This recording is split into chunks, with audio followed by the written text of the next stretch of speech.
Okay, talking about tuners today. This is the Korg CA30 that I would recommend in general to most of you students. It works for guitar, it works for saxophone, it works for voice. It's got a microphone on it that's pretty good. You can plug an instrument like an electric piano or electric guitar or bass straight into it and it will work better, as it will have no distractions. We've got a fan, as you can hear in the background, and it's probably blowing and probably is a distraction also. So any background noises that you make, probably make it a little bit easier so that the tuner hears. So here we go. I'm on a guitar today. Going to talk about tuning with a guitar. Your job is to try to, I'm hitting a low E string. You're going to try to get the tuner to sink right into the middle where you'll get a big old green light like it's got right here. I love this tuner because it actually tells you what pitch you're on, so you can tune the E string to an E, an E flat, a D, whatever you wish. So you can do multiple tunings instead of some of the tuners that actually you have to play it. 6th string has to be an E, 5th string has to be an A. This one doesn't do that at all. Okay? So I'm going to hit the E again, and on purpose I'm going to take it to the flat side, and you will see that it's on the tuner here, and it's a little bit, it's got the red light here, and it's got the meter that's showing you how far off I am from the center. I'm going to let the string ring for 5 seconds, and I'm going to start turning it up, and then voila, I'm right in the middle on the green light. Okay? If I pass it, I'm going to go past the green light in the middle, and the meter is straight up in the middle, and now I'm on the sharp side. So the tic-tac-toe sign, if you're not familiar with that, means sharp or high, and the little B sign that looks italicized is the flat side, and you're on the bottom side or the low side, under tension on that. I'm going to drop it back down. It's my opinion that you want to come from the lower side and always come up to the pitch, as it seems like the gears on most guitars tend to stay in tune if you start from the lower beneath side. Okay?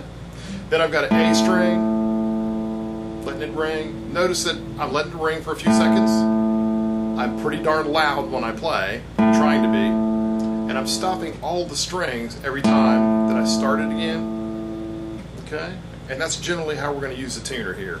On purpose, if you've never tried it before, I'm going to take the E string and go all the way down, so I'm lowering it. It's actually coming off the bottom of the tuner. It's going to come back on the other side, the meter will.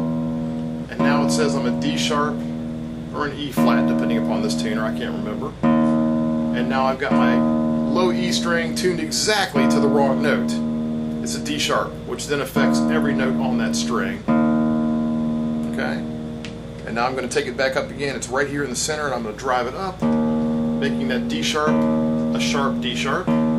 Raising it. Now it comes on the bottom of the tuner over back on this side. Now it says that it's an E. And now I'm going back for a perfectly intonated, in-tune E. Okay, for you live musicians that get to play with a piano or an organ in church, or a xylophone or something like that, you might want to take this tuner over to the xylophone, actually tune to the xylophone, and make sure if the xylophone says that the E is a little bit on the flat side, then you need to tune all of your instruments in the band to a little on the flat side so that everybody in the band is in tune, because I doubt that you've actually got the instrumentation around or the tools around to make the xylophone or the piano in tune instantly in your performance. If it's a digital piano, there's a button on it and you can raise the pitch quite easily if the person that's running it actually knows what they're doing. Okay? Let's assume that's not the case and you just want to tune all of your instruments to that instrument that you can't change that quickly. Okay, Nick, if you drive that camera on up here to my hand. Okay, on most guitars I try to tune towards the back.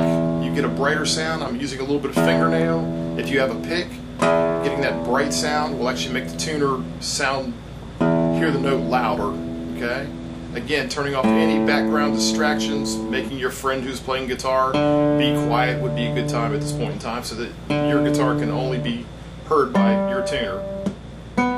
Okay? As opposed to being here where it's really, really warm sounding. The tuner's not as good at hearing that. Okay? And I'm stopping every string before I move to the next one. Okay, Nick, on up to the headstock. We're playing a nylon classical guitar. If you get a good wide shot here of the whole headstock, Nick, I'm going to talk about something which I call palming the tuners. This is the fastest way to teach a newbie how to tune. If you grab a hold of your tuners by palming them, if your tuners are on the top, I palm them this way. If the tuners are on the bottom, like on a Strat or something, you palm them this way, or on a 5-string or 6-string bass guitar. Whenever you palm the tuners, and you grab a hold of the tuner from palming it, and you add thumb pressure, so counterclockwise from your hands position, or hands point of view, counterclockwise down here, it will always make the string go up in pitch. So you can hear me, I'm going to grab a hold of this E string and on purpose drive it up. Okay? And then going clockwise makes the string come down in pitch. Again, I'm a little testy. I actually make the string go low on purpose every time I tune usually, and then come up because I've noticed that the gears seem to be a little bit more exact. Okay? I would like all my young students to try a little game. This is just cool without looking at the guitar. Can you grab tuner 6, which is always the one closest towards you on a guitar, and string 6, and play them together at the same time, and then move to the next A string, play them at the same time. So kind of a touch game, and it just gets them used, and then you go all the way around to the bottom. I missed it, didn't I? And then you go around to the bottom to the middle one, there's string 2, and then you go around to string 1. So basically a little game, can you touch the tuners in the right order and sequence, so that when you're tuning, you look cooler to your friends, and you're actually more accurate, and you get used to it for down the road in performance mode. So you can just reach up here when you hear a string is out and actually fix it without having to think about it. Okay? And Nick, if you'd go ahead and zoom on in, one last shot of a different tuner that we have on this guitar. Here's something new that has come out, probably about there. Can you see it's good? Yep. Okay. And it says E, it says it's calibrated to 440. We're not going to worry about calibration or anything today. We can actually tell the tuner to be a higher or lower note. This is an A calibrated. The A is actually vibrating at 440 vibrations per second, and I'll talk about that at some other time. Okay, this E's in tune. If I'm out of tune on the low side, this tuner doesn't tell me flat, it just goes off to the left-hand side, as that's what most tuners do. And if I go through being in tune, which is the green light again, I end up with a red light again, and I'm sharp, and the meter is on the right-hand side, as most tuners do. You can see me turning back clockwise. So this way pushes the string more tension into it, makes it sharper, higher, and then this way coming back, rotating it back, makes it lower.